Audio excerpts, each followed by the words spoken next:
Defending champions ಆಗಿರುವಂಥ royal Challengers Bengaluru ತಂಡದ ಅಸಲಿ ಗತ್ತು ಅಸಲಿ ತಾಕತ್ತು ಅಂದರೆ ಇದೇ ನೋಡಿ. ಪ್ಲೇ ಆಫ್ ಪಂದ್ಯಗಳನ್ನು ಹೇಗೆ ಆಡಬೇಕು ಅದೇ ರೀತಿಯಾಗಿ ಆಡಿರುವಂಥದ್ದು. ಡಿಫೆಂಡಿಂಗ್ ಚಾಂಪಿಯನ್ಸ್ ನಾವು ಯಾಕೆ ಈ ಸಲ ಕೂಡ ಟಾಪ್ 1ನಲ್ಲಿ ಲೀಗ್ ಹಂತವನ್ನು ಫಿನಿಶ್ ಮಾಡಿದ್ವಿ ಅನ್ನೋದಕ್ಕೆ ಬೆಸ್ಟ್ ಎಕ್ಸಾಂಪಲನ್ನು ಸೆಟ್ ಮಾಡಿರುವಂಥದ್ದು ಬೆಂಗಳೂರು ತಂಡ. ಗುಜರಾತ್ ವಿರುದ್ಧದ ಕ್ವಾಲಿಫೈಯರ್ 1ನಲ್ಲಿ ಅಕ್ಷರಶಃ ರಣಾರ್ಭಟ ಮಾಡಿದಂಥ ಬೆಂಗಳೂರು ತಂಡ ಈಗ ರಾಯಲ್ ಆಗಿ ಫೈನಲ್ಗೆ ಲಗ್ಗೆ ಇಟ್ಟಿದೆ. ಎಸ್, ರಜತ್ ಪಾಟಿದಾರ್ ನಾಯಕತ್ವದ ಬೆಂಗಳೂರು ತಂಡ ಈಗ ಬ್ಯಾಕ್ ಟು ಬ್ಯಾಕ್ ಕಪ್ಗಳನ್ನು ಗೆಲ್ಲೋಕೆ ಇನ್ನೊಂದೇ ಹೆಜ್ಜೆ ದೂರದಲ್ಲಿರುವಂಥದ್ದು.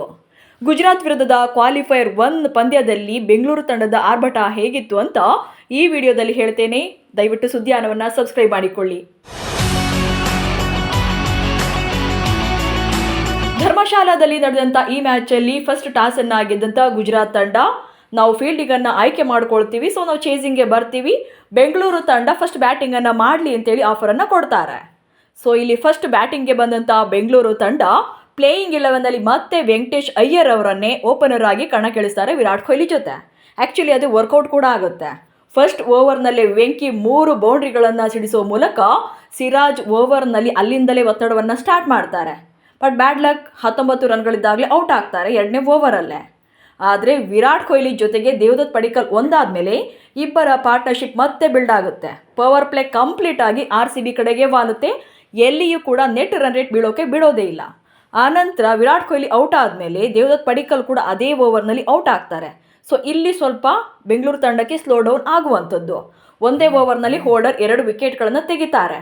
ಆದರೆ ಯಾವಾಗ ರಜತ್ ಪಾಟಿದಾರ್ ಹಾಗೆ ಕೃಣಾಲ್ ಪಾಂಡ್ಯ ಒಂದಾಗ್ತಾರೋ, ಸೊ ಅಲ್ಲಿಂದ ಈಚೆಗೆ ಬೆಂಗಳೂರು ತಂಡದ ಬ್ಯಾಟಿಂಗ್ ಲೈನಪ್ ಇನ್ನೊಂದು ರೀತಿಯಾಗಿ ಅಂದರೆ ಎಕ್ಸ್ಟ್ರಾಡಿನರಿಯಾಗಿ ಕಾಣೋಕ್ಕೆ ಶುರುವಾಗುವಂಥದ್ದು. ರಜತ್ ಪಾಟಿದಾರ್ ಅಂತೂ ಆರಂಭದಲ್ಲಿ ನೋಡಿಕೊಂಡು ಆಡಿದರೂ ಕೂಡ ಆನಂತರದಲ್ಲಿ ಗೇರನ್ನು ಬದಲಾಯಿಸುವಂಥದ್ದು. ಜಸ್ಟ್ 33 ಬಾಲಲ್ಲೇ 93 ರನ್ಗಳನ್ನು ಕಲೆ ಹಾಕಿ ಅಜೀಯರಾಗಿ ಉಳ್ಕೊಳ್ತಾರೆ. ಇದರಲ್ಲಿ 9 ಸಿಕ್ಸರ್ ಕೂಡ ಇತ್ತು. ಇದು ಪ್ಲೇ ಆಫ್ ಪಂದ್ಯಗಳಲ್ಲಿ ನಾಯಕನಿಗಿರುವಂಥ ಜವಾಬ್ದಾರಿಯುತವಾದಂಥ ಆಟದ ಪ್ರದರ್ಶನವಾಗಿತ್ತು. ಇನ್ನು ಕೃಣಾಲ್ ಪಾಂಡ್ಯ ಕೂಡ ನಾನು ಬೌಲಿಂಗ್ ಅಷ್ಟೇ ಅಲ್ಲ ಬ್ಯಾಟಿಂಗ್ನಲ್ಲೂ ಕೂಡ ದಿ ಬೆಸ್ಟ್ ಕೊಡಬಲ್ಲೆ ಅಂತೇಳಿ 28 ಬಾಲಲ್ಲೇ 43 ರನ್ಗಳನ್ನು ಕಲೆ ಹಾಕುವಂಥದ್ದು. ಆ್ಯಕ್ಚುಲಿ ಟಿಮ್ ಡೇವಿಡ್ ಕಡೆಯಿಂದ ಒಂದು ಬಿಗ್ ಇನ್ನಿಂಗ್ಸ್ ಬರಲಿಲ್ಲ, ಇಟ್ಸ್ ಓಕೆ. ಬಟ್ ಆನಂತರ ಬಂದಂಥ ಜಿತೇಶ್ ಶರ್ಮಾ ಆ್ಯಕ್ಚುಲಿ ಇವತ್ತು ಒಳ್ಳೆ ರೀತಿಯಾಗಿ ಬ್ಯಾಟಿಂಗನ್ನು ಮಾಡಿದಂಥದ್ದು. 5 ಬಾಲಲ್ಲೇ 15 ರನ್ಗಳನ್ನು ಕಲೆ ಹಾಕುವಂಥದ್ದು. ಈ ಮೂಲಕ ಬೆಂಗಳೂರು ತಂಡ ಪ್ಲೇ ಆಫ್ನ ಮೊದಲ ಪಂದ್ಯದಲ್ಲಿ ಅಂದರೆ ಕ್ವಾಲಿಫೈಯರ್ ಪಂದ್ಯದಲ್ಲಿ 254 ರನ್ಗಳನ್ನು ಹೊಡೆದು 255 ರನ್ಗಳನ್ನು ಟಾರ್ಗೆಟನ್ನು ಸೆಟ್ ಮಾಡಿರುವಂಥದ್ದು. ಇನ್ನು RCB ಬ್ಯಾಟಿಂಗ್ ಲೈನಪ್ಪನ್ನು ನೋಡಿದಾಗ ಗುಜರಾತ್ ತಂಡದ ಪರ ಬೌಲರ್ಗಳಿಗೆ ಇಲ್ಲಿ ಉತ್ತರನೇ ಇರಲಿಲ್ಲ. ಇಲ್ಲಿ ಜೇಸನ್ ಹೋಲ್ಡರ್ ಹಾಗೆ ರಶೀದ್ ಖಾನ್ ಮಾತ್ರವೇ ಬಿಲೋ 10 ಎಕಾನಮಿಯಲ್ಲಿ ರನ್ಗಳನ್ನು ಕೊಟ್ಟಿದ್ದು. ಅದರಲ್ಲೂ ಮೊಹಮ್ಮದ್ ಸಿರಾಜ್ ಹಾಗೆ ಕೆಜ್ರೋಲಿಯ 15+ ಎಕಾನಮಿಯಲ್ಲಿ ರನ್ಗಳನ್ನು ಬಿಟ್ಕೊಟ್ರು. ರಬಾಡ ಹಾಗೆ ಪ್ರಸಿದ್ಧ ಕೃಷ್ಣ ಕೂಡ ಎಕ್ಸ್ಪೆನ್ಸಿವ್ ಆದರು. ಸೊ ಟೋಟಲಿ ಮಿಸ್ಫೀಲ್ಡ್ ಹಾಗೆ ಕ್ಯಾಚ್ ಡ್ರಾಪ್ ಗುಜರಾತ್ ತಂಡಕ್ಕೆ ದೊಡ್ಡ ಹೊಡೆತವನ್ನೇ ಕೊಡ್ತು. ಬಟ್ ಇದನ್ನೇ ಎನ್ಕ್ಯಾಶ್ ಮಾಡಿಕೊಂಡಂಥ ಬೆಂಗಳೂರು ತಂಡ ಬರೋಬ್ಬರಿ 255 ರನ್ಗಳ ಬಿಗ್ ಟಾರ್ಗೆಟನ್ನು ಸೆಟ್ ಮಾಡ್ತು. ಯಾವಾಗ RCB 255 ರನ್ಗಳ ಟಾರ್ಗೆಟನ್ನು ಸೆಟ್ ಮಾಡಿದ್ರು ಅಲ್ಲಿಯೇ ಗುಜರಾತ್ ತಂಡ ಕಂಪ್ಲೀಟ್ ಆದಂಥ ಪ್ರೆಷರ್ನಲ್ಲಿತ್ತು. ಯಾಕಂದರೆ ಫಸ್ಟ್ ಓವರ್ನಿಂದಲೇ ಅವರ ರಿಕ್ವೈರ್ಡ್ ರನ್ ರೈಟ್ 12+ ಇತ್ತು. ಹೀಗಾಗಿ ಫಸ್ಟ್ ಬಾಲ್ನಿಂದಲೇ ಅವರು ಅಗ್ರೆಸಿವ್ ಆದಂಥ ಬ್ಯಾಟಿಂಗ್ ಇಂಟೆಂಟನ್ನು ತೋರಿಸಬೇಕಿತ್ತು. ಅದರಂತೆ ಶುಭ್ಮನ್ ಗಿಲ್ ಹಾಗೆ ಸಾಯಿ ಸುದರ್ಶನ್ ಇನ್ನಿಂಗ್ಸನ್ನು ಆರಂಭ ಮಾಡ್ತಾರೆ. ಆದರೆ ಆ ಪ್ರೆಷರನ್ನು ಹ್ಯಾಂಡಲ್ ಮಾಡೋಕ್ಕೆ ಆಗೋದಿಲ್ಲ. ಸಾಯಿ ಸುದರ್ಶನ್ ಬ್ಯಾಡ್ ಲಕ್ ಅಂದರೆ ಹಿಟ್ ವಿಕೆಟ್ ಆಗುವಂಥದ್ದು. ಅವರ ಕೈಯಿಂದ ಬ್ಯಾಟ್ ಜಾರಿ ಸ್ಟಂಪ್ಸ್ಗೆ ಬಿದ್ದು ಹಿಟ್ ವಿಕೆಟ್ ಆಗ್ತಾರೆ. ಸೊ ಅಲ್ಲಿಂದ ಕಂಪ್ಲೀಟ್ ಆದಂಥ ಮೊಮೆಂಟಮ್ RCB ಕಡೆಗೆ ಸಿಗುತ್ತೆ. ಇನ್ನು ಶುಭ್ಮನ್ ಗಿಲ್ ಆಡ್ತಾರೆ ಅಂದ್ಕೊಂಡ್ರೆ 7 ಬಾಲಲ್ಲಿ 2 ರನ್ಗಳನ್ನು ಹೊಡೆದು ಅವರು ಕೂಡ ಭುವಿ ಬೌಲಿಂಗ್ನಲ್ಲಿ ಬೋಲ್ಡ್ ಆಗ್ತಾರೆ. ಇನ್ನು ಜೋಸ್ ಬಟ್ಲರ್ ಅಂತೂ ತುಂಬ ಡೇಂಜರಸ್ ಆಗಿ ಕಾಣಿಸ್ತಾ ಇದ್ರು. ಜೊತೆಗೆ ಚೇಸಿಂಗ್ ಇಂಟೆಂಟ್ನ ಅಗ್ರೆಸಿವ್ ಆಗಿ ಸ್ಟಾರ್ಟ್ ಮಾಡಿದರು. 11 ಬಾಲಲ್ಲಿ 29 ರನ್ಗಳನ್ನು ಕಲೆ ಹಾಕಿ ನಾನು ಚೇಸಿಂಗ್ನಲ್ಲಿ ಇದ್ದೀನಿ ಅನ್ನೋ ಥರದಲ್ಲಿ ಬ್ಯಾಟಿಂಗನ್ನು ಮಾಡ್ತಾ ಇರ್ತಾರೆ. ಬಟ್ ಬ್ಯಾಡ್ ಲಕ್, ಜೋಶ್ ಏಜಲುಡ್ ಬೌಲಿಂಗ್ನಲ್ಲಿ ಅವರು ಕೂಡ ಬೋಲ್ಡ್ ಆಗ್ತಾರೆ. ಇನ್ನು ಆನಂತರ ಬಂದ ಬ್ಯಾಟರ್ಗಳು ಯಾರು ಕೂಡ ಕ್ರೀಸ್ನಲ್ಲಿ ಜಾಸ್ತಿ ಹೊತ್ತು ನಿಲ್ಲೋಕೆ ಸಾಧ್ಯವಾಗೋದಿಲ್ಲ. ಸಿಂಧು ಇರ್ಬೋದು, ವಾಷಿಂಗ್ಟನ್ ಸುಂದರ್ ಇರ್ಬೋದು, ಹೋಲ್ಡರ್ ಇರ್ಬೋದು.